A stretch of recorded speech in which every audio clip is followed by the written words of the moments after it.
but yeah, I'm still making this video because I mean, why do we always have to talk about, imagine, okay, never mind, I was gonna say imagine the people who wrote the Bible, but I don't know where that was gonna go. Anywho,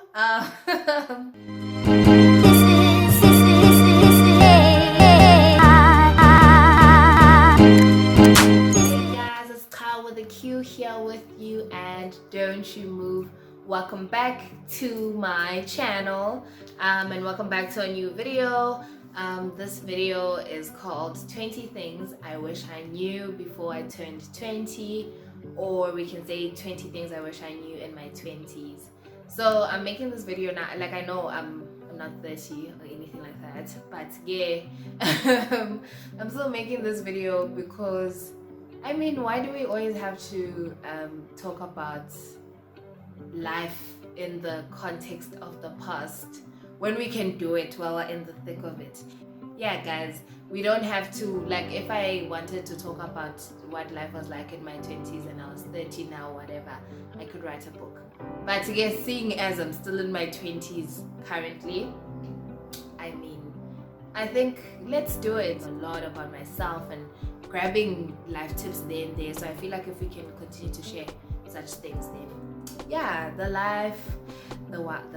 world will be a better place. World peace, guys. This is actually so weird, like filming a video without Lava, but I think yeah, it's fine. I miss him so much. I really miss him, and if you're watching this, please get your friends to subscribe to my YouTube channel. So to get on with the video, I have some notes here, so if you can see my notes, sorry to you and your family, yeah, but yeah, I have to write stuff down on my YouTube. I'm trying to be serious about my YouTube game, you know. This year I'm back with a bang. Dang, I'm gonna sing, yeah, so let's, yeah, I don't want to talk too much, you know. Let's just keep it. So yeah, guys. So just to jump straight into the video, the first thing I wish I knew before I turned 20 or in my 20s has to do with mental health. And one thing I learned about this whole mental health thing, for me personally, is that my life is way better when I understand that I can only control me and not you. Like, I am only in charge of myself and I am not in charge of you. And I used to struggle so much, guys, with this whole idea, because I felt like, no, I must show people what to do, I must set the example and they must do what I'm showing them to do, and I would never do this to another person, so why would they do that to me? And so, but all of it had to do with I would, so why aren't you? And it made life very, very hard for me, until I learned I'm only in control of myself. I came on my own, I was born alone, and someday I'm gonna die alone. Not alone, like you have friends and family, nan. But when God asks you, Gutige, what did you do on earth? And I imagine Gutige to maganjalo. But then, like, I'm gonna answer alone, no one else will speak for me. So it's just that thing of understanding that you're a powerful person. You guys must read that book by Danny Silk on, I've forgotten, but if you're in a relationship, you better read that book because it will help you. Or even if you're not, actually just read it. It will help you to connect with your loved ones a lot more. Oh, it's called Keep Your Love On. Anyway, just leaving it there. And yeah, guys, you're only in charge of yourself. You're not in charge of another person. Even when parents, I've seen this a lot, where parents try to control their teenage kids, and these teenage kids are running wild. And I'm not saying parents mustn't do anything about it, because they're like, no, you're in control of you. Those people are young. Really, they need the direction and they need the guidance and whatever. But then I feel like at the end of the day, you are responsible for you. And if you keep thinking you're responsible for other people, you also keep taking a lot of blame. You have a lot of resentment towards the people around you, because you're so busy trying to be in charge of other people's lives instead of managing your own. And I remember I learned this from, my sister told me about this actually. She told, like, in my house, because I have many siblings and wonderful. I remember I used to tell them, like, even wake them up, like, no, you didn't do your dish right now. No, why did you leave this here? Take it and whatever. And my sister once asked me, Kawe, are you the house manager? Like, why are you trying to be in control? What, adults, stop, you know? And I never used to understand. But as I've grown older, I'm realizing, and this doesn't just apply in your family or what, it will apply everywhere. You're not in charge of other people. So you can only do the best that you can for yourself and learn the best that you can from a situation. And it's that whole thing of, like, if someone is upset at you or you're offended, yes, someone offended you or whatever in some sort of way, they keep living their lives while when you're struggling because you're too busy prescribing and thinking they should have done this. But in truth, it's only hurting you. And I'm not saying now we mustn't acknowledge how other people have hurt our feelings or whatever, but then also I'm saying the extent to which you extend yourself or want the person to do things exactly your way is, it's also very important. Anyway, the second thing I wish I knew or that I learned in my 20s is money. It has to do with money. Save, invest, have a vision. Always have a vision for your money. I've found it so easy to save if you have a goal, a vision of what you want to do with that money.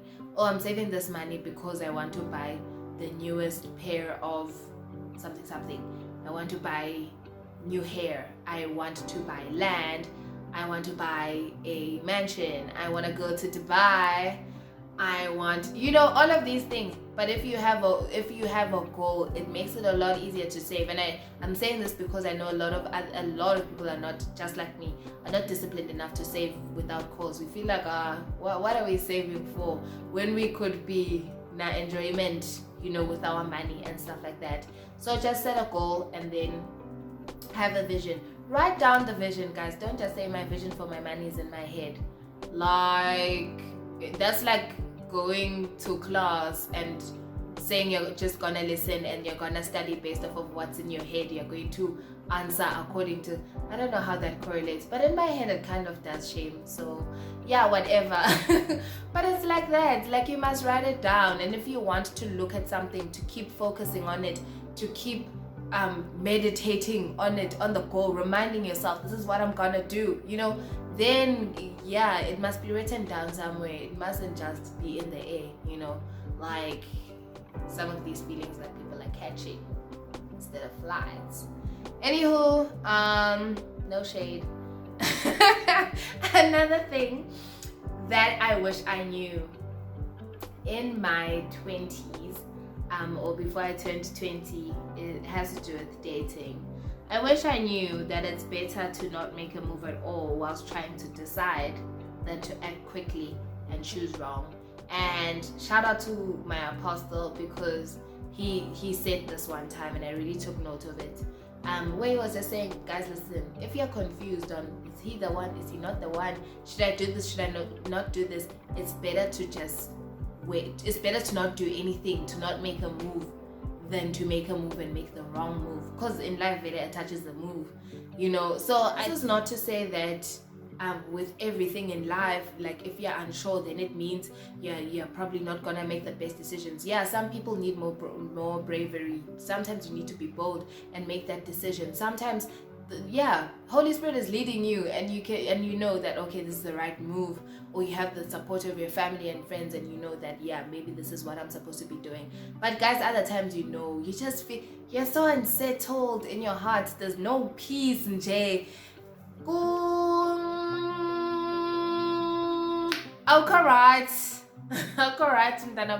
and so you must just stop before you do anything, because now when you do the wrong thing because you acted too quickly, trust me, you're gonna regret it. And then another thing I wish I knew before I turned 20 or in my 20s is, it has to do with my faith, and it's, you always invest where your heart is. I wish I wish I thought of this in a deeper way, like really took time and thought of it, because there's many times where I felt like Like, I know I'm Christian, I know I love God, but I struggled with praying, with reading my Bible, doing this and that, and it just felt like, it's all just up to here. And it's like, God, why does loving you feel like such a chore? Like, when I don't do all of these things that I'm supposed to be doing, I feel extremely guilty. When I do them, I feel great, but sometimes I know that my heart is not in it. So it was just this whole battle, and then it really made me get into a space where I had to think, like, why don't I want to invest in this God thing? Why is it, when they say offer, I can give a proper offering according to me, but it's not my best offering? Why is it that I feel like I can pray when I'm with my friends and it's better, but when I'm alone, I just feel like I don't even want to pay attention. Like, I'm just like, God, please, no, like, not. I don't even get to that point. I don't even I'm just so focused on all other things, And I feel like we should really take time. Like, just write down, guys. Basic thing. Write it down. What do you think you invest your money in? What your money in most?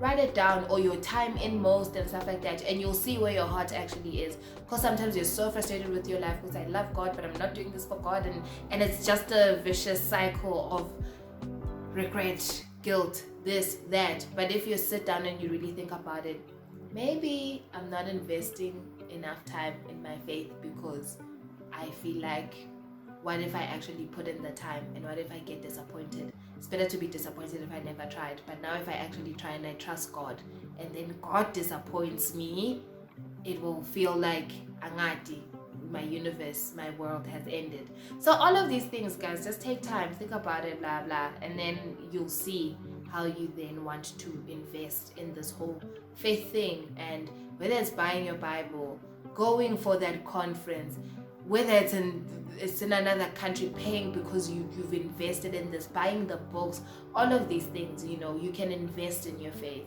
And another thing I wish I knew before my 20s, or I wish I knew in my 20s, has to do with work or internships. Yeah, those things.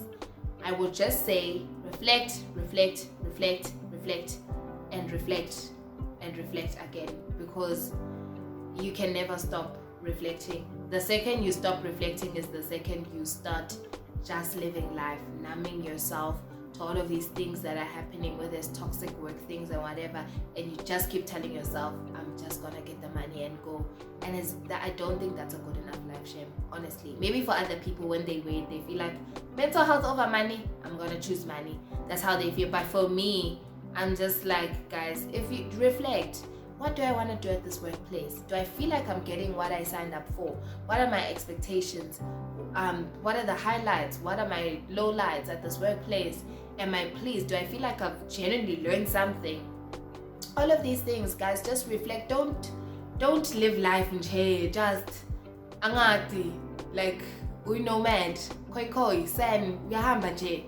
Like, I don't know, but I feel like just take time, reflect. Why am I doing this? How do I feel? How do I feel when that lady keeps asking me to get her tea, but I feel like I'm qualified to be here, so I don't get why she's sending me tea, because I am not a tea lady, all of these things. But nje, just reflect, guys. And then also another thing on I wish I knew before I turned 20 or in my 20s has to do with friendship. And when someone is committed to you, they'll do their best, and you will know it, trust me. And I was having a conversation with one of my close friends the other day, and I was telling her that I don't understand friendships where there's no money involved. And by that I didn't mean that friendships must be transactional. I give you 100,000 today, you give me a 50,000 tomorrow. To my friends, I think, you're here. It's no longer in the hundreds, guys. Just a young 100,000, But my point is, like, you always know, man, people will, and people really, really, really value money. Like, it takes a lot for people to release money. So when someone releases money into your life, I think you can tell, okay, maybe this person really is committed to me, especially if it's money that they don't have. If we're both students and we're both only living on allowance, and I know that the allowance is not, it's barely anything, but then you're willing to take that amount to buy me lunch, willing to take that amount to buy me a birthday gift, it shows, man. And I mean, there's other friendships where you understand that this person's going through a really tough financial time, blah blah, and maybe they'll give you their time but they don't have the finances. That's fine. I'm not talking about those normal things, guys. I mean, I'm talking about those people who, even if they get the allowance, they spend it on their other people, on their other friends who they consider their closest friends, on their boyfriends, on whoever else, but it's not you. But whenever they need you, they want you to come through. Check those things, guys. If I've never had eaten lunch from you, even once, okay, let's not talk about lunch. You've never just worn a pair of shoes and and you thought, maybe let me give these to, man, like, for me, I then just start to feel like, when are you don't love me? But let's leave it there. But basically, if you feel like you have certain questions about your friend, have the conversation with the person. Don't just decide to cut off and what. Guys, we're not chefs. What are you cutting? Let's talk it out, man. Let's confront. And then if you can tell that this person is not confrontable, not an English word, but I made it up. Congratulations to you and your family for hearing that I made up a word. Anyway, my point is, guys, please spend the money on your friends. Let your friends know that you love them. If you can only be there with time, be there. If you can only be there with laughs, be there with your laughs. If you can be there with your money and you can buy them breakfast, do it. You know, just do it. Anyway, and the other thing that I wish I learned about that I wish I learned before I turned 20, or in my 20s, has to do with dreams. Have a God-sized dream, or having a God-sized dream doesn't break the bank.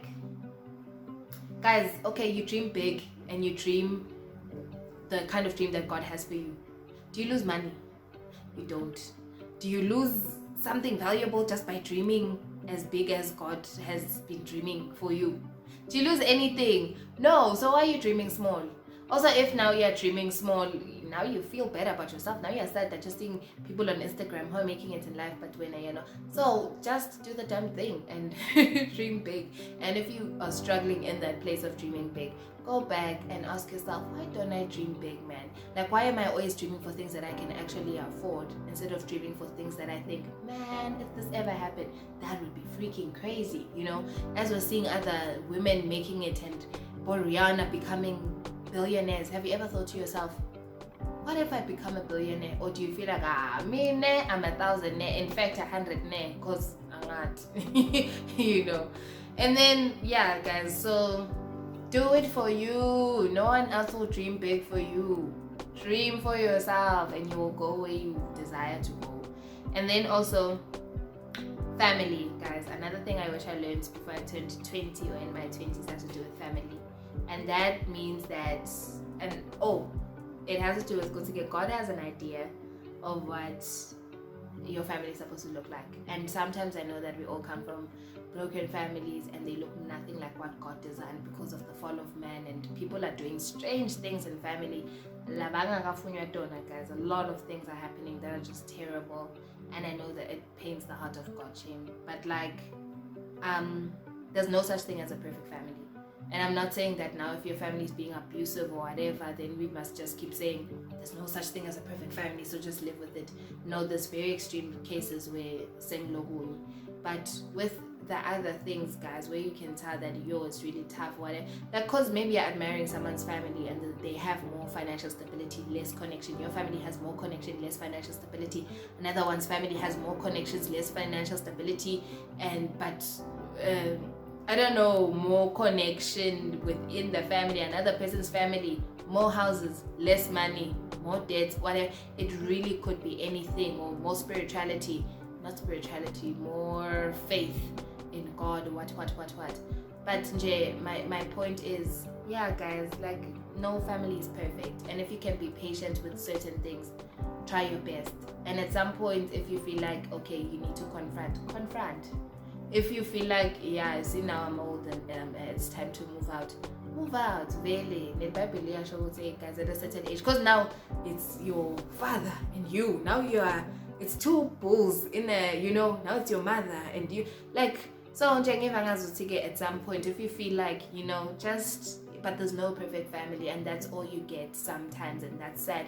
But also, we find family in different places. Some of us find family in church, in our community, in our extended family, in friends and stuff like that, and that's fine too. And then another thing I wish I learned before I turned 20, in my 20s, has to do with school. Guys, balance, timing, friendship. Let me start on the friendship part. You cannot do varsity without friends. You will need a friend, guys. When you can't submit that assignment, or you need a friend when you're like, I'm done with this thing. At some point I was there like, it's fine, me, I'm quitting school. Time I was so close to the finishing line, like, no, I don't care, it's fine. And I cracked this joke, even telling my friend that, man, I'm gonna be if I have to go and be a coffee maker and make the best coffee, or be a barista, I'm fine with it. And in truth, but what? Me, like, there's no, I don't have the skills for that. I've never, you know. So she was just like, no, you can't like give up and whatever. And she helped me. If she had to like write and find a way of submitting that, she had to do it because she understood that I was. So you need a friend, guys. And then another thing, balance and timing, guys.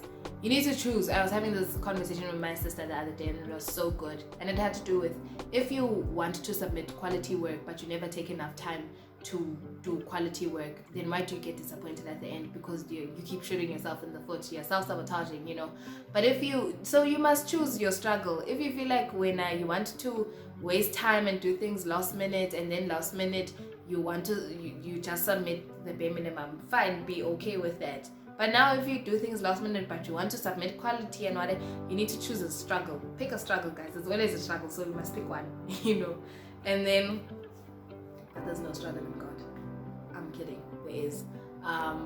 What does the word say? The word says the burden of, is it the burden of, it's not the burden of God, or is it the burden of the righteous? But it's lighter. Basically, you'll have a struggle, but in God, your struggle is lighter. Anyway, and then another thing I wish I learned or knew before I turned 20 or in my 20s has to do with social media. Take breaks. Guys, sometimes it's not that great watching people's lives, watching people flourishing everywhere, and you just feel like you've been stuck in the same place. Sometimes it's hard to see that you're losing followers and you're trying to do this content creation thing and whatever, it's not working, it's not giving, it just feels like, what is happening, you know? So take breaks, guys, and there's no shame in that. We're not saying now be imbogodo to show us that when you can stay on social. It's not a competition. Actually, we don't even care. So I would say if you need a break, take a break. We all do, and it's important, and it's good for your mental health and for yourself. Anyway, thank you guys for watching, for tuning in to my new video. Make sure to subscribe, to like, to comment, to share, to download this video, and yeah, have a lovely day, night, wherever you are. Bye, cuties.